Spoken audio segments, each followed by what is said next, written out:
सभी विश्वासी बहनों और भाइयों को प्रभु यीशु मसीह में जय मसीह की। यीशु के अनमोल वचन चैनल पर आप सबका स्वागत है।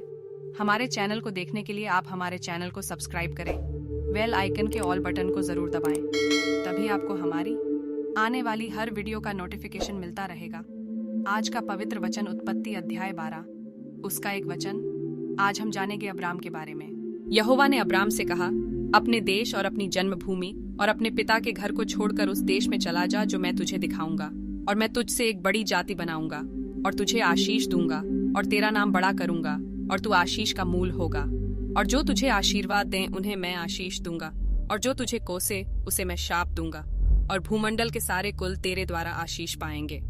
यहोवा के इस वचन के अनुसार अब्राम चला और लूत भी उसके संग चला। और जब अब्राम हारान देश से निकला उस समय वह 75 वर्ष का था। सो अब्राम अपनी पत्नी सारै और अपने भतीजे लूत को और जो धन उन्होंने इकट्ठा किया था और जो प्राणी उन्होंने हारान में प्राप्त किए थे सबको लेकर कनान देश में जाने को निकल चला, और वे कनान देश में आ भी गए। उस देश के बीच से जाते हुए अब्राम शकेम में, जहाँ मोरे का बांज वृक्ष है, पहुंचा। उस समय उस देश में कनानी लोग रहते थे। तब यहोवा ने अब्राम को दर्शन देकर कहा, ये देश मैं तेरे वंश को दूंगा। और उसने वहां यहोवा के लिए, जिसने उसे दर्शन दिया था, एक वेदी बनाई। फिर वहां से कूच करके वह उस पहाड़ पर आया जो बेतेल के पूर्व की ओर है, और अपना तंबू उस स्थान में खड़ा किया जिसकी पश्चिम की ओर तो बेतेल और पूर्व की ओर ए है। और वहां भी उसने यहोवा के लिए एक वेदी बनाई और यहोवा से प्रार्थना की, और अब्राम कूच करके दक्षिण देश की ओर चला गया। तब अब्राम अपनी पत्नी और अपनी सारी संपत्ति लेकर लूत को भी संग लिए हुए मिस्र को छोड़कर कनान के दक्षिण देश में आया। अब्राम भेड़ बकरी, गाय बैल और सोने रूपे का बड़ा धनी था। फिर वह दक्षिण देश से चलकर बेतेल के पास उसी स्थान को पहुंचा जहां उसका तंबू पहले पड़ा था, जो बेतेल और ए के बीच में है। यह स्थान उस वेदी का है जिसे उसने पहले बनाई थी, और वहां अब्राम ने फिर यहोवा से प्रार्थना की। और लूत के पास भी, जो अब्राम के साथ चलता था, भेड़ बकरी, गाय बैल और तंबू थे। सो उस देश में उन दोनों की समाई न हो सकी कि वे इकट्ठे रहें, क्योंकि उनके पास बहुत धन था, इसलिए वे इकट्ठे न रह सके। सो अब्राम और लूत की भेड़ बकरी और गाय बैल के चरवाहों के बीच में झगड़ा हुआ, और उस समय कनानी और परिज्जी लोग उस देश में रहते थे। तब अब्राम लूत से कहने लगा, मेरे और तेरे बीच और मेरे और तेरे चरवाहों के बीच में झगड़ा न होने पाए, क्योंकि हम लोग भाई बंधु हैं। क्या सारा देश तेरे सामने नहीं? सो मुझसे अलग हो। यदि तू बाईं ओर जाए तो मैं दाहिनी ओर जाऊंगा, और यदि तू दाहिनी ओर जाए तो मैं बाईं ओर जाऊंगा। तब लूत ने आंख उठाकर यरदन नदी के पास वाली सारी तराई को देखा कि वह सब सिंची हुई है। जब तक यहोवा ने सदोम और अमोरा को नाश न किया था, तब तक सोअर के मार्ग तक वह तराई यहोवा की बाटिका और मिस्र देश के समान उपजाऊ थी। सो लूत अपने लिए यरदन की सारी तराई को चुन के पूर्व की ओर चला, और वे एक दूसरे से अलग हो गए। अब्राम तो कनान देश में रहा, पर लूत उस तराई के नगरों में रहने लगा और अपना तंबू सदोम के निकट खड़ा किया। सदोम के लोग यहोवा के लेखे में बड़े दुष्ट और पापी थे। इब्राहिम मामरे के बांजों के बीच कड़ी धूप के समय तंबू के द्वार पर बैठा हुआ था। तब यहोवा ने उसे दर्शन दिया, और उसने आंख उठाकर दृष्टि की तो क्या देखा कि 3 पुरुष उसके सामने खड़े हैं। जब उसने उन्हें देखा तब वह उनसे भेंट करने के लिए तंबू के द्वार से दौड़ा और भूमि पर गिरकर दंडवत की ओर कहने लगा, हे प्रभु, यदि मुझ पर तेरी अनुग्रह की दृष्टि है तो मैं विनती करता हूँ कि अपने दास के पास से चले न जाना। मैं थोड़ा सा जल लाता हूँ, और आप अपने पांव धोकर इस वृक्ष के तले विश्राम करें। फिर मैं एक टुकड़ा रोटी ले आऊं और उससे आप अपने जीव को तृप्त करें। तब उसके पश्चात आगे बढ़ें, क्योंकि आप अपने दास के पास इसीलिए पधारे हैं। उन्होंने कहा, जैसा तू कहता है वैसा ही कर। सो इब्राहिम ने तंबू में सारा के पास फुर्ती से जाकर कहा, 3 सा मैदा फुर्ती से गूंद और फुलके बना। फिर इब्राहिम गाय बैल के झुंड में दौड़ा और एक कोमल और अच्छा बछड़ा लेकर अपने सेवक को दिया, और उसने फुर्ती से उसको पकाया। तब उसने मक्खन और दूध और वह बछड़ा जो उसने पकवाया था लेकर उनके आगे परोस दिया, और आप वृक्ष के तले उनके पास खड़ा रहा, और वे खाने लगे। उन्होंने उससे पूछा, तेरी पत्नी सारा कहाँ है? उसने कहा, वह तो तंबू में है। उसने कहा, मैं वसंत ऋतु में निश्चय तेरे पास फिर आऊंगा, और तब तेरी पत्नी सारा के एक पुत्र उत्पन्न होगा। और सारा तंबू के द्वार पर जो इब्राहिम के पीछे था सुन रही थी।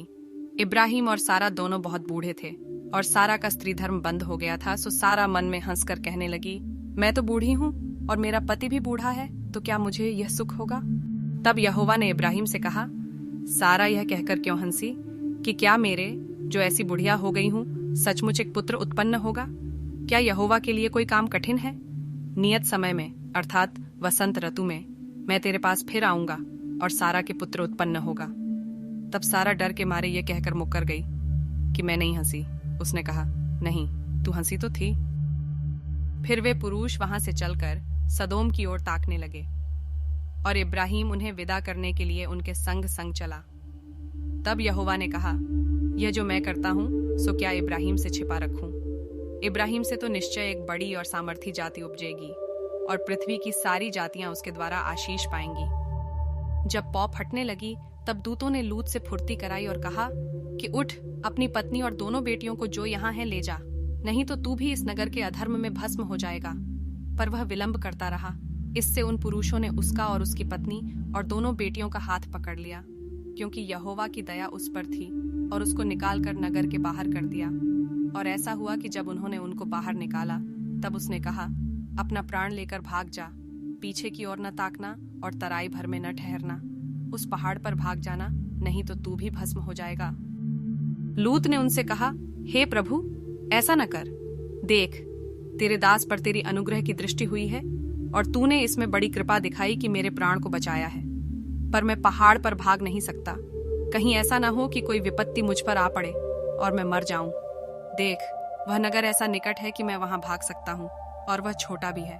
मुझे वहीं भाग जाने दे, क्या वह छोटा नहीं है और मेरा प्राण बच जाएगा। उसने उससे कहा, देख, मैंने इस विषय में भी तेरी विनती अंगीकार की है कि जिस नगर की चर्चा तूने की है उसको मैं नाश न करूंगा। फुर्ती से वहां भाग जा, क्योंकि जब तक तू वहां न पहुंचे तब तक मैं कुछ न कर सकूंगा। इसी कारण उस नगर का नाम सोअर पड़ा। लूत के सोअर के निकट पहुंचते ही सूर्य पृथ्वी पर उदय हुआ। तब यहोवा ने अपनी ओर से सदोम और अमोरा पर आकाश से गंधक और आग बरसाई और उन नगरों को और संपूर्ण तराई को और नगरों के सब निवासियों, भूमि की सारी उपज समेत नाश कर दिया। लूत की पत्नी ने जो उसके पीछे थी दृष्टि फेर के पीछे की ओर देखा और वह नमक का खंभा बन गई। इन बातों के पश्चात यहोवा को यह वचन दर्शन में अब्राम के पास पहुंचा कि हे अब्राम, मत डर, तेरी ढाल और तेरा अत्यंत बड़ा फल मैं हूं। अब्राम ने कहा, हे प्रभु यहोवा, मैं तो निर्वंश हूं और मेरे घर का वारिस यह दमिश्की एलिएजेर होगा, सो तू मुझे क्या देगा? और अब्राम ने कहा, मुझे तो तूने वंश नहीं दिया, और क्या देखता हूं कि मेरे घर में उत्पन्न हुआ एक जन मेरा वारिस होगा। तब यहोवा का यह वचन उसके पास पहुंचा कि यह तेरा वारिस न होगा, तेरा जो निज पुत्र होगा वही तेरा वारिस होगा। और उसने उसको बाहर ले जाके कहा, आकाश की ओर दृष्टि करके तारागण को गिन, क्या तू उनको गिन सकता है? फिर उसने उससे कहा, तेरा वंश ऐसा ही होगा। उसने यहोवा पर विश्वास किया और यहोवा ने इस बात को उसके लेखे में धर्म गिना। और उसने उससे कहा, मैं वही यहोवा हूं जो तुझे कसदियों के ऊर नगर से बाहर ले आया कि तुझको इस देश का अधिकार दूं। सो यहोवा ने जैसा कहा था वैसा ही सारा की सुधि लेके उसके साथ अपने वचन के अनुसार किया। सो सारा को इब्राहिम से गर्भवती होकर उसके बुढ़ापे में उसी नियुक्त समय पर जो परमेश्वर ने उसे ठहराया था एक पुत्र उत्पन्न हुआ। और इब्राहिम ने अपने पुत्र का नाम जो सारा से उत्पन्न हुआ था इसहाक रखा। और जब उसका पुत्र इसहाक 8 दिन का हुआ तब उसने परमेश्वर की आज्ञा के अनुसार उसका खतना किया। इन बातों के पश्चात ऐसा हुआ कि परमेश्वर ने इब्राहिम से यह कहकर उसकी परीक्षा की कि हे इब्राहिम, उसने कहा, देख, मैं यहाँ हूँ। उसने कहा, अपने पुत्र को अर्थात अपने एकलौते पुत्र इसहाक को जिससे तू प्रेम रखता है संग लेकर मोरियाह देश में चला जा और वहां उसको एक पहाड़ के ऊपर जो मैं तुझे बताऊंगा होमबलि करके चढ़ा। सो इब्राहिम बिहान को तड़के उठा और अपने गदहे पर काठी कसकर अपने 2 सेवक और अपने पुत्र इसहाक को संग लिया और होमबलि के लिए लकड़ी चीर ली। तब कूच करके उस स्थान की ओर चला जिसकी चर्चा परमेश्वर ने उससे की थी। और उसने अपने सेवकों से कहा, गधे के पास यहीं ठहरे रहो, यह लड़का और मैं वहां तक जाकर और दंडवत करके फिर तुम्हारे पास लौट आऊंगा। सो इब्राहिम ने होमबलि की लकड़ी ले अपने पुत्र इसहाक पर ला दी और आग और छुरी को अपने हाथ में लिया और वे दोनों एक साथ चल पड़े। इसहाक ने अपने पिता इब्राहिम से कहा, हे मेरे पिता। उसने कहा, हे मेरे पुत्र।